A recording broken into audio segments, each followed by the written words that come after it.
అలంకరించిన పెద్దలందరికీ కూడా నమస్కారాలు. అలాగే స్టూడెంట్స్ అందరూ కూడా చాలాసేపు అవుతుంది, ఎండలో కూర్చోవడం కొంచెం ఇబ్బందికరంగా ఉంది. అయినా 2 మాటలు చెప్పేసి కంప్లీట్ చేద్దాం.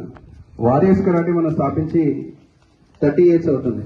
మనం మొదటిగా వారియర్స్ కాకముందుకు అంతకుముందు వేరే కరాటే ఏదైతే ఉంటుందో అది ఇక్కడే బుద్వేల్లో మనం 30 ఏళ్ల కింద మనం ఇక్కడ ఇప్పుడు అన్న పేరు తీసింది కనుక ప్రతి ఒక్కరు కూడా దగ్గర ఉండి వీళ్ళకి ఒక పెద్ద యూత్ ఇక్కడ బుద్వేల్ అంటే ఒక ఆదర్శమైనంత యూత్, అంత పెద్ద సభ్యులు కనీసం 100 పైన 200 మంది అందరూ కూడా స్ట్రాంగ్ గా ఉండేవాళ్ళు.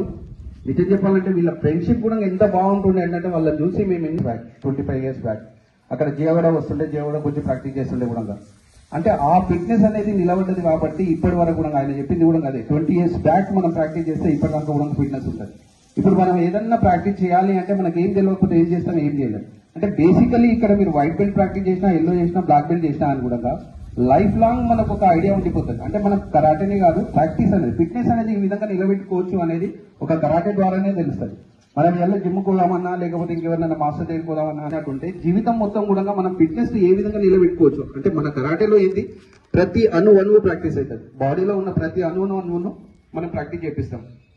కాబట్టి ఈ ప్రాక్టీస్ చేయడం తోటి ఇంట్రెస్ట్ తోటి చేస్తే ఎవరే కానీ కూడా మంచి ఫైటర్స్ అవుతారు. ఇందులో కూడా కొంతమంది మంచి ఫైటర్స్ ఉన్నారు చాలా వరకు. ఇంకా బ్లాక్ బెల్ట్ కు వెళ్లే వాళ్ళు ఉన్నారు, వాళ్ళు చాలా ప్రాక్టీస్ చేయాలి ఇంకా. ఎందుకంటే నాకు ఇంకా ఆ ప్రాక్టీస్ అనేది ఇంప్రూవ్మెంట్ ఇంకా కనిపిస్తలేదు, ఇంకా ఇంప్రూవ్ కావాలి. నెక్స్ట్ బ్లాక్ బెల్ట్ ఎగ్జామ్స్ ఉంటాయి. ఆ ఎగ్జామ్ వరకల్లా కూడా మీరు అందరూ కూడా మార్నింగ్ 5 o'clock లేచి 2 hours అట్లీస్ట్. కానీ సంతోషం ఏంటి అంటే ఇంత కూడా చాలా మంది ఫోన్లకు అటాక్ట్ అయిపోయి ఇప్పటి వరకు కూడా ప్రాక్టీస్ చేయకుండా ఇంట్లోనే కూర్చుంటారు. మీరు ఎర్లీ మార్నింగ్ లేచి వచ్చి మీరు ప్రాక్టీస్ చేస్తారు.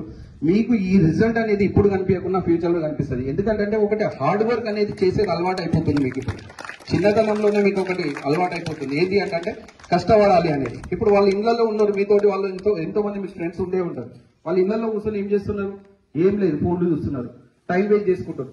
ఈ హార్డ్ వర్క్ అనేది మీకు ఫ్యూచర్ లో ఎప్పుడైనా అనుగుణంగా మీకు చాలా వరకు మీకు సహకరిస్తుంది. అదే నేను ఏదైనా కష్టం చేయగలుగుతా అనేది ఒక ధైర్యం వస్తుంది. కాబట్టి మీరు ప్రాక్టీస్ చేసే వాళ్ళకు సెల్ఫ్ కాన్ఫిడెంట్ తో పాటు ఫ్యూచర్ లో కూడా ఎన్నో అవకాశాలు కూడా దొరికే అవకాశం ఉంటుంది. మన పోలీస్ డిపార్ట్మెంట్ లో మనం పార్టిసిపేట్ చేయాలన్నా, రన్నింగ్ చేయాలి, ఎక్సర్సైజ్ చేయాలి, జాబ్ రావాలన్నా. ఇప్పుడు సార్ చెప్పింది ఇంతకుముందు శ్రవణ్ సార్, ఇంతకుముందు కనుక ఆ అమ్మాయి డాక్టర్ అయి ఉండి సపోజ్ కొంచెం ప్రాక్టీస్ చేసినా అనుగుణంగా మెంటల్లీ చాలా వరకు స్ట్రాంగ్ ఉంటుండే. ఎవరైనా వస్తే ఏందిరా అంటే కూడా కనీసం గట్టిగా మాట్లాడినా అనుగుణంగా ముంగటోడు భయపడతాడు. కానీ అది కూడా ధైర్యం లేకపోతే మనం ఏం చేయలేం. కాబట్టి మీకు అందరికీ రిక్వెస్ట్ ఏంటంటే సేమ్ కంటిన్యూ చేయండి. బ్లాక్ బెల్ట్ దాకా ప్రాక్టీస్ చేయండి. బ్లాక్ బెల్ట్ తర్వాత కూడా మీరు అందరూ కూడా ఒక మాస్టర్స్ కావాలి. స్పెషల్ గా నేను థ్యాంక్స్ చెప్పాలి.